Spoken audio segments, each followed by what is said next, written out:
বাংলার মুখ আমি দেখিয়াছি, তাই আমি পৃথিবীর রূপ খুঁজিতে যাই না আর।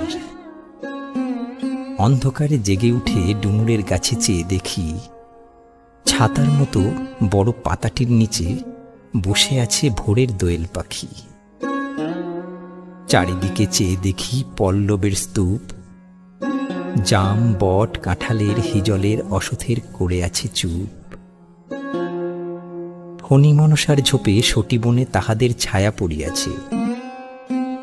মধুকর ডিঙা থেকে না জানি সে কবে চাঁদ চম্পার কাছে। এমনই হিজল বট তমালের নীল ছায়া বাংলার অপরূপ রূপ দেখেছিল। বেহুলাও একদিন গাঙুরের জলে ভেলা নিয়ে কৃষ্ণা দ্বাদশীর জ্যোৎস্না যখন মরিয়া গেছে নদীর চড়ায়, সোনালি ধানের পাশে অসংখ্য অসত্য বট দেখেছিল হায়, শ্যামার নরম গান শুনেছিল। একদিন অমরায় গিয়ে ছিন্ন খঞ্জনার মতো যখন সে নেচেছিল ইন্দ্রের সভায়, বাংলার নদ নদী ভাটফুল ঘুঙুরের মতো তার কেঁদেছিল পায়।